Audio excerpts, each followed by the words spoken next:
పరమేశ్వర స్వరూపమైనటువంటి సభకు నమస్కారం చేస్తూ మనం ఈరోజు ఒక కార్యం చేసేటప్పుడు మనకి ముందు చూపు ఎంత అవసరమని చెప్పడానికి ఒక ఉదాహరణతో మొదలు పెడదాం. ఒకసారి మనకి చాణక్యులలో ఆయన స్వభావాలలో ఆయన తాకని అంశం అంటూ లేదు.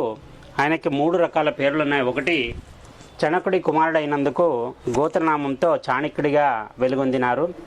అలాగే కామసూత్రాన్ని రచించేటప్పుడు వాత్సాయనుడిగా, శ్రీవత్స గోత్రానికి చెందిన వాత్సాయనుడిగా పేరుగాంచారు. ఇక అర్థశాస్త్రాన్ని రాసేటప్పుడు కౌటిల్యుడిగా ఆయన పేరుగా ఉంది అని. ఇలాగా ఒక వ్యక్తి 3 భిన్నమైన కోణాలు చూడగలిగిన ఒక మహానుభావుడు చాణక్యుడు. ఈయన అర్థశాస్త్రంలో తాకని అంశం అంటూ ఏది లేదు. నేటి కార్పొరేట్ కంపెనీలు కూడా చాణక్యుడి రాసిన అర్థశాస్త్రాన్ని పట్టి వాళ్ళ వ్యవహారాలు నడుపుతున్నారు. దీంట్లో చాలామంది అభివృద్ధికి వచ్చారు, చాలామంది అదే బాటలో నడుస్తూ ఉన్నారు. ఆయన ముందు చూపు ఎలా ఉంటుంది అని చెప్పడానికి ఒక చిన్న ఉదాహరణ తీసుకున్నాం. ఇప్పుడు చాణక్యుడు ఒకసారి ఒక సంతకు వెళ్ళి గుర్రాల గురించి వాకప్ చేస్తూ ఉంటాడు. ఆయన మంచి గుర్రపు స్వారీ, అంటే చాణక్యుడు నేర్వని విద్య అంటూ లేదు. మనకి గురువులు వేరే, ఆచార్యులు వేరే. గురువులు మామూలుగా మనకి శాస్త్ర సంబంధమైన విద్యలు నేర్పితే, ఆచార్యులు వచ్చేసి యుద్ధ విద్యలను కూడా నేర్పిస్తారు.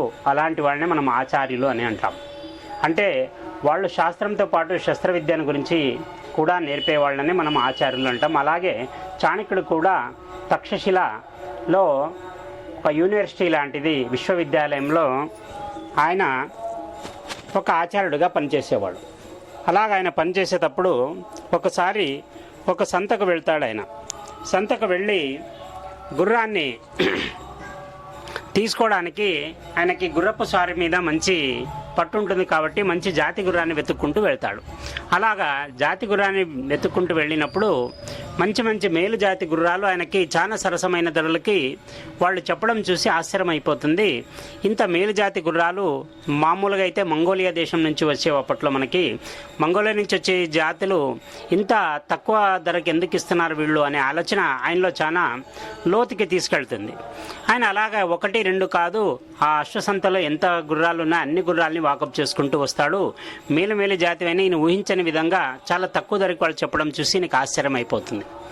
అప్పుడు ఇంటికి వెళ్ళి ఆ రోజంతా ఆలోచన చేస్తాడు, వీళ్ళు ఎందుకు గుర్రాలని ఇంత తక్కువ ధరలకే అమ్ముతున్నారు అని. అప్పుడు ఆయనకి అనిపిస్తుంది, ఒక విలువైన వస్తువుని ఎవరైనా చాలా తక్కువ ధరకి ఇస్తున్నాడంటే, ఒకటి ఆ వస్తువైనా మంచిదై ఉండదు, రెండోది వాడికి ఆపత్తైనా వచ్చి ఉండాలి. ఈ 2 కారణాలు ఉన్నప్పుడే ఒక వ్యక్తి తన దగ్గర ఉన్న విలువైన వస్తువుల్ని కూడా చాలా చౌక ధరకే అమ్మేస్తుంటాడు.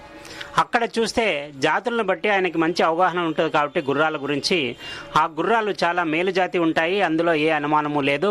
ఇక రెండవది అయినటువంటిది వాళ్ళకి ఏదో ఆపత్తు ఉంది, దానికోసం వాళ్ళు వచ్చిన కాటికి తీసుకొని ముందుకెళ్ళిపోవాలనే ప్రయత్నంతో వాళ్ళు ఆ గుర్రాన్ని చాలా సరసమైన ధరలకు ఇచ్చేస్తున్నారని ఆయన తెలుసుకొని అదే విషయాన్ని ఆ రాజ్యం యొక్క రాజుకి పోయి ఇదే విషయాన్ని చాలా సీరియస్గా చెప్తాడు. అయ్యా, మన రాజ్యానికి ఏదో ఉపద్రవం ముంచుకొస్తా ఉంది. ఎందుకంటే మంగోలియా దేశం వరకు వచ్చిన వాళ్ళు భారతదేశంలోకి రావడానికి ఎక్కువ కాలం పట్టదు.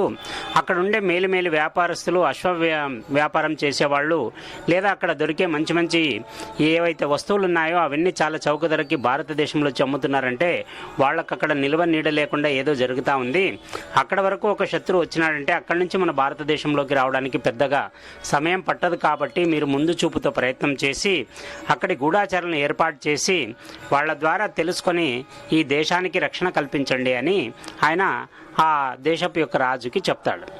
ఆ రాజు ఏం చెప్తాడంటే, ఈయన ఆచార్యుడైన ఒక కాలేజీలో ఒక లెక్చరర్ ఉండే ఈయనకెందుకు ఈ రాజకీయాలు ఇవి అర్థం కాదులే అని చెప్పేసి ఆయన అపహాస్యం చేసి ఆయన్ని చాణక్యుడిని పంపించేస్తారు.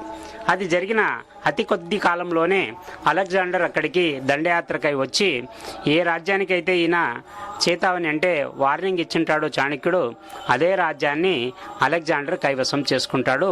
కాకపోతే ఆ రాజు అలెగ్జాండర్తో గెలవలేక ఆయన పాదాక్రాంతుడై తన రాజ్యాన్ని ఆయన వశం చేసేసి ఆయనకు సామంతుడిగా మారిపోతాడు.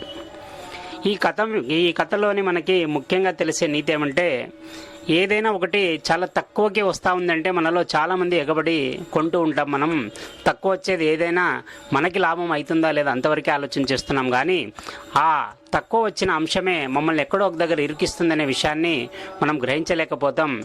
ఏది ప్రపంచంలో ఎవరు తక్కువకి ఇవ్వరు, అలా ఇచ్చే పరిస్థితే ఉంది అంటే దాని వెనుక బలమైన కారణం ఉంది అంటూ ఆయన మనకి చెప్పకనే చెప్పాడు చాణక్యుడు. ఆయన యొక్క నీతి, ఆయన యొక్క ముందు చూపు మన జీవితంలో మనకి ఎప్పుడూ ఉండాలని మనం ఈ ఉదాహరణని చెప్పుకున్నాం.